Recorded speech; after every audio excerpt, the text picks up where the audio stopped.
I've always had a thing for hiking alone, the solitude offering me a quiet retreat from the clutter and noise of everyday life. But after what happened near Mount McLoughlin on the Pacific Crest Trail, I can't bring myself to go back to those woods, or any woods, really. It all began on a seemingly innocuous autumn morning, the air crisp and the foliage bursting with fiery hues. I set out early, around 6 a.m., with my backpack loaded with the usual supplies: water, a first aid kit, a compact tent, and enough food for a few days. The trail was familiar, one I had hiked several times before, but never beyond the midpoint toward Mount McLoughlin. Today was different. I felt adventurous, determined to reach the summit. As I moved further along the trail, a dense fog began to settle in, unusual for this time of morning. The visibility grew worse, and the forest around me fell silent. There was no birdsong, no rustle of small animals through the underbrush, just a suffocating stillness. I should have taken it as a sign to turn back, but instead, I pressed on, drawn by a morbid curiosity and an inexplicable pull from deeper within the forest. By midday, the fog hadn't lifted, and navigating became a challenge. I relied heavily on my compass and map, though even those tools seemed strangely unreliable, as if the landscape itself was shifting beneath my feet. It was then that I heard the first whisper. Soft, so faint I thought I had imagined it. "Turn back," it said, a voice as cold as the chill that suddenly ran down my spine. I stopped, scanning the dense white fog around me for a sign of anyone else. But there was no one. I was alone. Or so I thought. I continued, dismissing the voice as a trick of my mind, a result of the eerie surroundings and the isolation. As I progressed, the whispers grew more frequent, more urgent. "Leave, leave, leave," they hissed, surrounding me like the fog. The terrain became rough, uncharacteristically rugged, and the path, which was marked clearly on my map, was now overrun with overgrowth and debris. It was as if the forest itself was trying to swallow the trail, burying the known ground under a blanket of moss and twisted roots. My heart pounded in my chest, my breath came in short, sharp gasps, and fear, a primal and raw fear, began to take hold. I set up camp early, hoping a night's rest would clear my head and ease the mounting dread. But sleep eluded me, my mind replaying the whispers and the strange disorientation of the day. Sometime during the night, I awoke to the sound of footsteps circling my tent. Heavy, deliberate steps that would pause, then start again. I called out, asking who was there, but the only reply was a sudden rush of wind against the nylon fabric of my tent. In the morning, my surroundings looked nothing like they had the day before.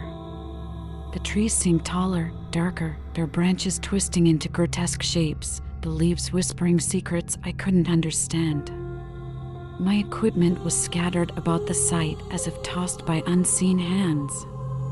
I packed up quickly, the feeling of being watched pricking at the back of my neck. As I tried to find my way back to the trail, the whispers returned, louder now. They were accompanied by laughter, a low, mocking tone that seemed to come from everywhere and nowhere. Shadows flitted between the trees, shapes that were almost human, but distorted, elongated, their limbs bending unnaturally. My heart raced, and a cold sweat broke out across my brow. Every step forward seemed to take immense effort, as if I were walking through molasses. The forest grew darker, the canopy denser, almost as if it was absorbing the light. I stumbled upon a clearing I had never seen before, marked by a circle of stones that looked ominously like graves. In the center, a larger stone bore inscriptions, symbols that made my head ache to look at them. The air around me grew colder, and I saw my breath cloud in front of me despite it being midday. A figure appeared across the clearing, its form blurry and shifting. I blinked, and it was closer, far closer than it should have been. I couldn't move, my body frozen as it approached. Its features were indistinct, but its eyes, oh those eyes, were a void darker than the deepest night. It spoke, its voice a cacophony of those whispers, layered and echoing. "Why did you come here?" it asked, a question that seemed to have no right answer. I could only stammer, my voice a whisper to match its own. I don't know." The figure seemed to consider this, its head tilting curiously. Then it vanished, as if it had never been there at all. But the feeling of dread remained, suffocating and heavy. I ran then, through the underbrush, tripping over roots and rocks, driven by an instinctual need to escape. I don't remember how I made it back to my car, the last few hours a blur of fear and adrenaline. When I finally drove away, I glanced in the rearview mirror, half expecting to see that figure standing in the road behind me. But there was nothing, just the path winding back into a forest that no longer seemed benign. Even now, back in the safety of my home, the whispers haven't stopped. They follow me in my dreams, echoing through the corridors of my waking thoughts. I know I left something behind in that forest, or perhaps something followed me back. The story isn't over, I fear, and it won't be, not until I go back to the trail near Mount McLoughlin, where the whispers still call. Despite the weeks that passed since my harrowing escape from the depths of the forest near Mount McLoughlin, the echoes of those whispered threats lingered, permeating my dreams and bleeding into daylight hours. My nights were plagued with restless visions of shadowy figures, lurking just out of sight. Their forms were indistinct, wavering on the edge of my perception, only to vanish when I tried to focus on them. But I could feel their eyes, always watching, always waiting. The most terrifying apparition appeared on a night much like any other, except the air was charged with a tangible dread that settled heavily around me. As I lay in bed, trying to will sleep to come, the room grew inexplicably cold. My breath fogged in the air, and a shiver crawled down my spine. Then, at the foot of my bed, a figure materialized from the shadows. It was taller than any normal man, with limbs that twisted in impossible angles and a face that was a blur of torment. Its eyes, if you could call them that, were deep, dark pits of despair that seemed to pull at my very soul. "I have seen you," it hissed, its voice a chorus of the dead, a sound so vile it made my head spin. The room seemed to darken around it, the shadows deepening, coalescing into forms that whispered secrets in a language I couldn't understand. "You cannot hide," the figure continued. "You brought us back with you." I felt a chill that had nothing to do with the temperature. It was a chill of realization, of understanding that the boundary between their world and mine had been breached. In the days that followed, I tried to go about my daily routines, but the sense of being watched was omnipresent. Leaves rustled without wind, and shadows moved against the light. I knew I couldn't ignore what was happening. I had to go back to Mount McLoughlin, to the Pacific Crest Trail, to end this, whatever it was. My decision was met with resistance from my own fear, but I was more afraid of living in perpetual terror. I prepared more thoroughly this time, researching the area's history before setting out. The trail had always been known for disappearances and strange phenomena, tales I had dismissed as folklore. Now, they seemed more like warnings. Armed with a camera, a digital voice recorder, and a stronger resolve, I returned to the forest that had so thoroughly shaken my world. The drive up was torturous, every mile filled with increasing dread. When I arrived, the forest seemed to recognize me. The air was heavy, oppressive, as if it tried to push me back with every step I took. Ignoring every instinct screaming at me to leave, I started down the familiar path, each step taking me deeper into their domain. I hadn't walked long before the whispers started, just as before. This time, however, I was prepared. I took out the voice recorder and asked, "What do you want from me?" The only answer was a laughter that rustled through the leaves, chilling me to the bone. But then, on the playback, amidst the white noise, a clear, sharp whisper could be heard, "Return what was taken." Confused, I pressed on, my eyes catching glimpses of figures flitting between the trees. They were more solid than before, their appearances more frequent. The forest seemed alive with their presence, each tree watching, each leaf listening. The sky darkened quickly, as if nightfall was eager to cover the acts that would follow. As twilight descended, I found the clearing with the stone circle again. It was just as I remembered, the stones cold and menacing under the fading light. I set up my equipment, determined to capture something, anything, that could give me answers. The air around me grew colder, and I felt the now familiar sense of being surrounded. Then, the most terrifying of all apparitions appeared. The air shimmered, and a figure emerged from the fog. It was ghastly, a spectral form that seemed both old and timeless, its face a hollow mask of sorrow and rage. It pointed at me with a crooked finger, and its mouth moved, but the voice that came was not its own. It was a cacophony of voices, all speaking as one. "The heart, you took the heart. Bring it back," they said. I realized then what I needed to do.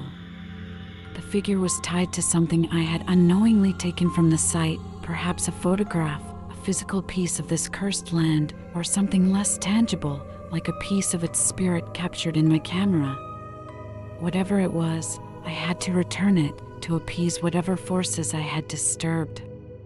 The night grew darker around me, the forest closing in as if to witness what would come next. I set up my tent with trembling hands, knowing that sleep would be impossible. I was in their world now, completely at their mercy. As I sat waiting for a sign, a scream tore through the night, echoing through the trees. It was a sound of pure agony and despair, and I knew it was meant for me. The message was clear: this night was far from over, and its ending was still unwritten. The scream that shattered the silence of the night was just the beginning of a nightmarish chorus that would haunt me long after I left these woods. As it faded, a palpable silence fell over the clearing. My heart pounded in my ears, and my breath formed misty clouds in the frigid air. The ground seemed to tremble beneath me, or perhaps it was just my legs shaking uncontrollably as I awaited the next horror to unveil itself. From the shadows between the trees, eyes glimmered like stars, too numerous to count. Each pair fixed upon me, unblinking and accusing. I felt their gaze as a physical weight, pressing down on me with the enormity of my intrusion. I had disturbed something sacred here, something ancient and powerful, and the land was crying out for retribution. The air thickened, as if charged with static, and the whispers began anew. Return it," they chanted, a litany that seemed to come from the very earth itself. I pulled out my camera and scrolled through the photos I'd taken during my last visit. Each one passing in the dim light of the camera's screen felt like an incantation, invoking further wrath from the unseen presences surrounding me. Then, the camera froze on one particular image, a shot of the stone circle, taken from a distance. It was just a photo, but as I looked at it, the air around me grew colder, and I knew this was what they wanted back. The device suddenly felt red-hot in my hands, and I dropped it with a startled gasp. As it hit the ground, the screen cracked, and the whispers crescendoed into an anguished scream. Without thinking, I picked up the camera, my fingers numb with cold, and approached the largest stone. "I'm sorry," I stammered to the darkness. I didn't understand. "I'm returning it now."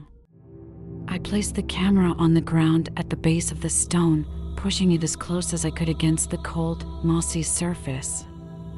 The moment the camera touched the stone, the screaming stopped, replaced by a heavy silence that felt like the calm after a storm. I backed away slowly, watching as a faint glow began to emanate from the stone. It grew brighter, illuminating the inscriptions that I couldn't understand during my previous visit. They seemed to move, alive, dancing under the light. The forest around me stirred, and a wind picked up, whispering through the trees with a sound like relief or perhaps forgiveness.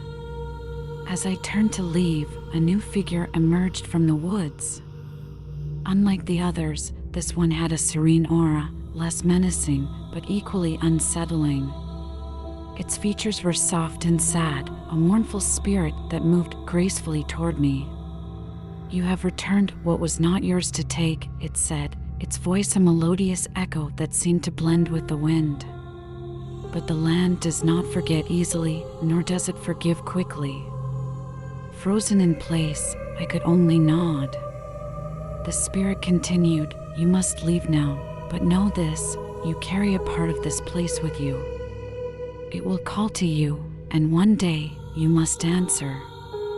With those cryptic words, the figure faded away, becoming part of the mist that had started to rise off the ground. The walk back to my car was surreal, each step taking me further from the nightmare, but deeper into my own troubled thoughts. Had I really appeased the spirits, or had I merely postponed my reckoning? The woods seemed to watch me leave, silent sentinels to my retreat. By the time I reached my car, the first light of dawn was breaking over the horizon, casting long shadows that seemed to reach for me as I drove away. The road was empty, the landscape a blur as I sped away from Mount McLoughlin, yet the chill I felt was not from the morning air. It was from the realization that I had left a part of myself behind in those woods, tethered to the spirits and the stones.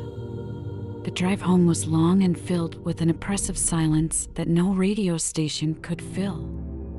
My thoughts kept drifting back to the clearing, to the eyes in the darkness, and to the solemn warning of the spirit. I knew I couldn't just forget what had happened, nor could I ignore the lingering sensation of being watched. As I pulled into my driveway, the first rays of sunlight warming the cool morning air, I felt a whisper of wind, as if the forest had followed me home. It was a soft, almost sorrowful caress against my cheek, a reminder of the promise I had unwittingly made. I was left with a haunting certainty that this was far from over, and that my return to Mount McLoughlin was inevitable.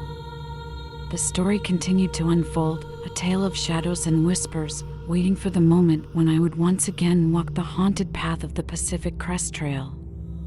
The unsettling sense of being tethered to the dark forest near Mount McLoughlin lingered with me in the weeks that followed.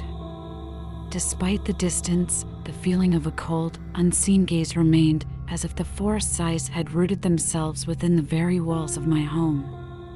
At night, the silence of my room was often broken by the distant echo of whispers, and I would wake to find leaves and bits of moss inexplicably scattered across my floors, a chilling reminder of the forest's reach. One particularly stormy evening, as wind howled like the cries of those lost spirits, I decided it was time to face the inevitability of my return. The whispers had grown louder, more insistent, as if the forest itself was calling me back to settle the debt I unknowingly owed. With a heavy heart, I packed my gear once again, including a small, old compass that had belonged to my grandfather, a talisman, I hoped, against the forces that awaited me. Driving back to the trail as the dawn broke, the skies were a tumultuous sea of dark clouds.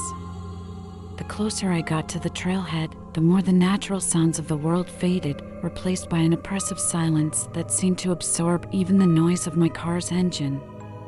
When I arrived, the air was thick with fog, a shroud that seemed to isolate me from the rest of the world, enveloping me in a cocoon of mist and dread. As I began my trek, each step felt heavier than the last, as if the very ground beneath me was reluctant to let me pass. The trees stood like solemn sentinels, their branches swaying in a non-existent breeze, their leaves whispering secrets in a language felt rather than heard. I could feel the eyes on me again, watching my every move with what felt like a mixture of curiosity and rage. This time, however, I was not alone. I had brought along my dog, Max, a loyal German shepherd whose presence gave me a sliver of comfort. Max seemed uneasy too, his ears often twitching towards sounds that I couldn't hear, his gaze fixating on shadows that flickered at the edge of my vision. His low growls filled the silent gaps between the gusts of wind, adding to the eerie atmosphere that the dense forest exuded. As we approached the stone circle, the center of my previous horrors, the air grew colder and the fog thickened, swirling around us like wraiths dancing in slow motion.